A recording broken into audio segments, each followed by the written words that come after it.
we're going to work on this groove right here on the front of the pistol, and then also this this chamfering that's happening right here alongside the trigger. Okay, so I'm probably gonna have to model some of those shapes in there. That's okay, we'll get around to it. We'll get the job done. Okay. And as we model, if anybody else joins in, I'll be happy to give you any demonstrations on that as well. So firstly, I'm going to start off with this barrel here, since it's since we already kind of have that started off there. No big issue. Hearing emails go through here. Anastasia, I suppose, is trying to get in. We'll see if she joins us. Okay. But as I said yesterday, Matthew, you're probably going to want to have a pill shape to reverse engineer what you were doing with that barrel there, okay? So how you, I mean, there are two ways to make that pill shape. The first way is to take a sphere and extrude it out in half. That makes that capsule like pill shape. The other way is a little bit easier, and that is for you to take an actual cylinder to bump up the resolutions on the subdivisions on the caps, and then to turn round cap on, and then that actually makes that pill shape as well. Okay, now you may be like, okay, well, what do I do with this? I mean, this is the big principle with Maya, okay? And these are the things that you guys as modelers have to look out for here, okay? The big issues as a modeler is, as modelers, we're terrible at making things curvy and spherical. Okay, that's a human error thing. It's gonna happen, okay? If you want this thing to look clean and smooth, you're gonna want to try to use what Maya already gives you, okay? So, you know, that makes sense to you, I'm sure. So you want to start off with these shapes. You want to find those curvy and spherical areas that are just like, how do I do that? That's a really advanced shape, and use those shapes to begin with. Absolutely. Organic shapes are a pain in Maya. If you've ever modeled something aerodynamic like a motorcycle helmet, you will soon choose not to be a prop modeler after that point. Or something, you know, it'll take some time, but it'll get to you, especially modeling in 3 mode. Okay, I had to do that as a student. I modeled like a motorcycle helmet like halfway through the curriculum, and I was just like, nope, not for me. It's okay. I mean, I've learned a lot more now, and you know, here I am doing prop modeling for you guys right now. But if I had a choice, nay, I would say the big old nay on that one. Okay, so I'm gonna rotate this thing at 90.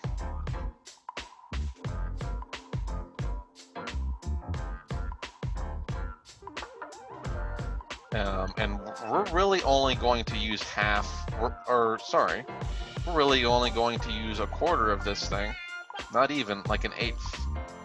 We're gonna use an eighth on this thing. I'm gonna detach all these edges. I really only want this guy. So just let's select everything else but that. And actually, I don't need this guy either. You kind of see where I'm getting at here, I'm sure. Now I have that spherical tip, that spherical edge right there. I sees it. It's that round kind of depression in there, and this is how you would do like knives too. I do this in the 1.4 activity. There's the advanced modeling tutorial, and I go over how to like model a knife basically. You know, from this point, it's like, okay, well, you know, we need this to be a little bit pointier than that. So we could do like a soft select, manipulate, you know, how far off it is.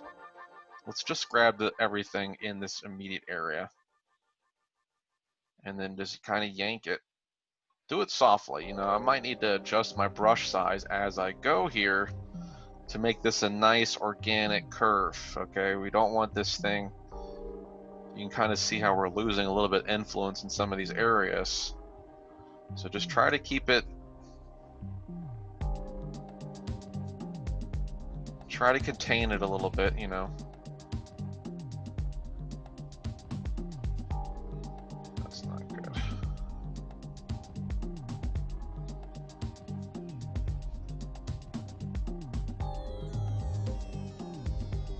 And then, you know what, I'm just gonna, here's what I need to do actually. Let's get these first shapes out of the way. I'm actually going to turn my brush off, my soft select. Get that point started off there first, and then drag my point out here, because I think that's going to help out with the emphasis and all that. Okay, I think that's looking better. It's looking closer. It's not 100% there, but getting to it. Okay, I think we can work with that. Maybe I can do something like this here. Kind of pull a little bit of this out. I'm kind of a perfectionist, so I kind of sit there and stare at these things, and it's just like, well, how are we gonna do this, right? All right, so that's the beginning of that shape. Now we have to assemble it with what's happening over here already, right?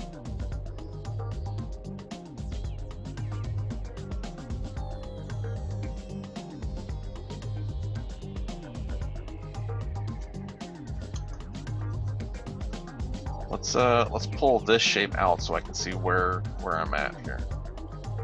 Look at proportions here. I'd probably say that's about where I want to be. So I probably need to grab, I don't know why we have multiple, oh, I have holding edges here, that's why. So let's ditch the holding edge there.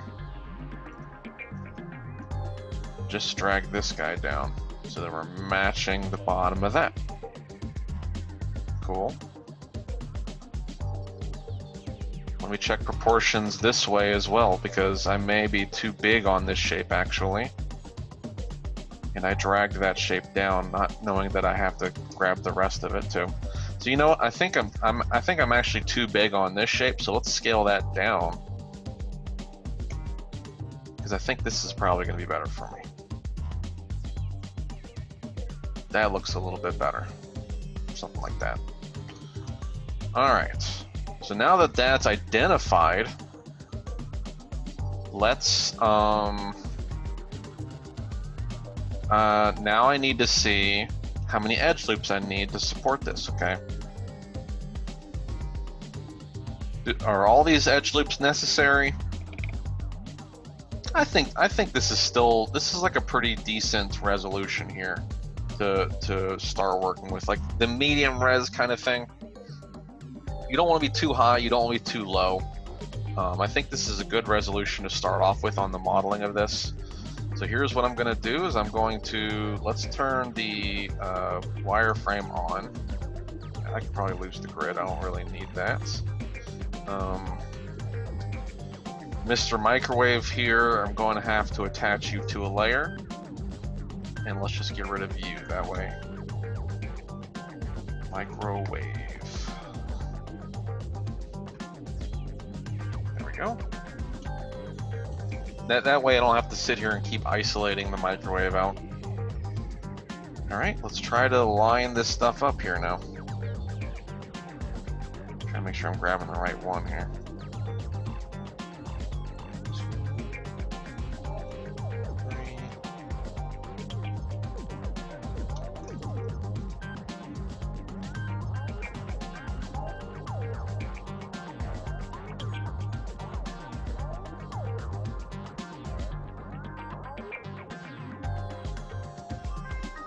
Anastasia's here.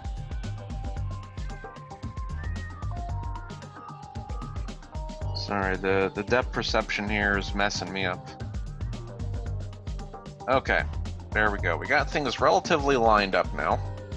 Okay, so I'm gonna grab this pistol now, pull them in like this, try to get that lined up there. And now really all I have to do, now that these are lined up, I can just grab these vertices here and just start snapping. hold the V key. Snap these guys in place. This shape should still be flat. You know, they're really, I was already working with a pretty flat edge there to begin with. Since I grabbed that horizontal edge there, got a nice flat shape going on there. Okay, so that's that connection there. Hello, Anastasia, welcome. Are you modeling a pistol too? I think that you were modeling a pistol, right? I'm gonna combine these shapes together now. And this gives me a good opportunity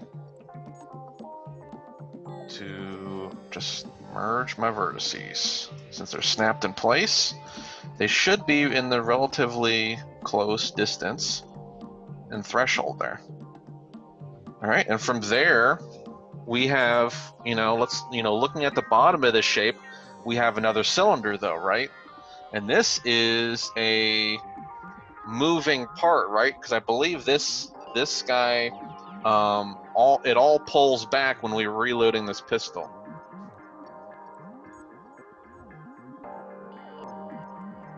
Absolutely. If you have a demonstration you want me to take care of, Anastasia, let me know and I could do a demonstration here. Okay, that's what I'm doing with Matthew here. But yeah, that piece does slide back from what I understand. So so we want to set that shape up here. So I'm going to add another cylinder. Okay. Let's do a 90-degree angle here. And I really only need half of it. See, once again, I'm just grabbing too much. Grab half that cylinder. I don't like using the insides until I know exactly what I'm getting here. So I'm just gonna leave it at that. Now this is already, I think this pistol is centered on my axis here. So I should be lined up exactly in the middle. So as I scale this thing around here, I should be rocking the middle piece. Close as I can, right? Actually, let me pull this out a little bit because you want to provide, right now, I have it lined up, but I want to provide a small area where we have like a flat surface, okay? So let's do that too. Model this thing a good size. If you model this thing the right way and allow that sliding action to work there, then you can actually animate this weapon without having to worry about things not being visible. Grab my edges here and we can just extrude those edges up to get that flat area. Now I can kind of see where I line up here. Let's get closer to that.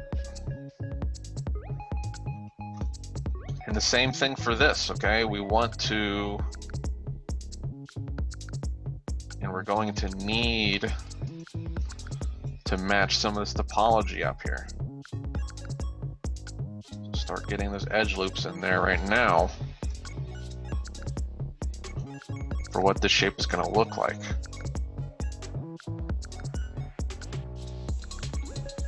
Now I'm not 100% certain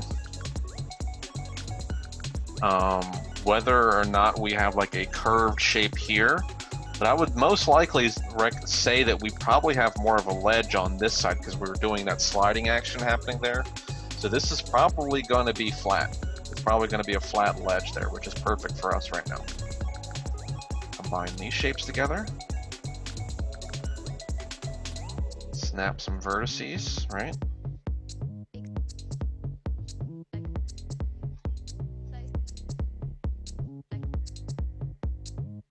Oops. No, I don't want to snap those vertices though. I think that's where I kind of draw the line right there. Okay. So let's put these guys together here. Just merge the vertices. Right? Did I grab this guy too? merge those vertices together too. Okay, and from here, what we can do, I wonder if bridge will work here. No, bridge isn't going to work for that. So I'm going to skip this triangle area right here and just go straight for this area instead. I'm going to try to bridge the gap between these two using the bridge tool.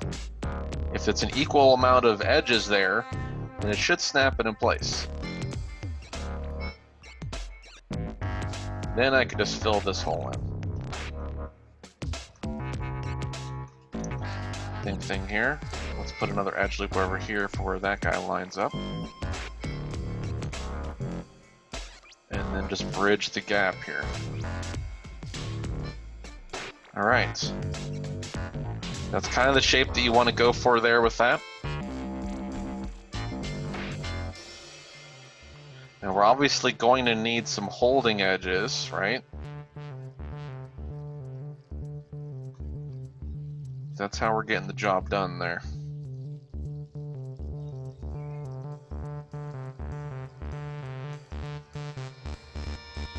So we can kind of do little things like this to hold the edge in place. That way we get that nice sharp edge there. Very metallic.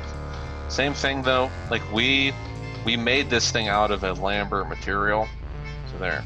Now we gotta slap a blend back on the whole thing. And that's pretty much what we're looking at right there, I would say.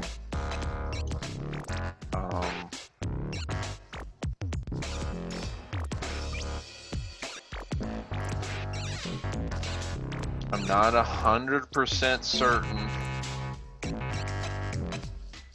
I mean, we should. I don't know if this lip is really there on the model. I'm seeing a little something there, but that might just be scraping marks. So you may need to do like a, you may want to extrude this guy in and make like a flat corner there instead. I'm not sure what exactly you want to do with this thing. Once again, you know, with weapons like this and pistols, there's gonna be some heavy scrutiny there. I mean, but it, you know, legitimately, it looks like there's some kind of ledge there, so I would assume that it does that. That's not something I usually see on people's stuff there, but they're probably modeling it the wrong way anyway, so. And keeping these caps off,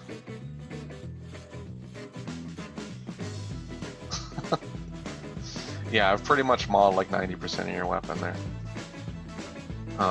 But until, you know, Anastasia, if you have a demonstration that you need done, you know, let me know. So yeah, if I don't have anything to work on, I'm just gonna keep working with you though, Russell, Matthew. But let me know, Anastasia. We'll get to it. So this is the same technique you would want to use for this area right here, possibly too. Actually, no, I wouldn't do that because this is actually a bend. It's still convex. It's not concave. Like this shape right here is concave, where it slopes inwards like this. This is a curvier shape. Okay, so that is different.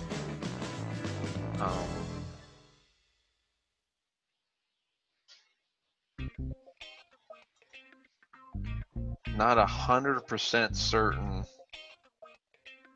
if I would go as far to do a bend deformer on something like that.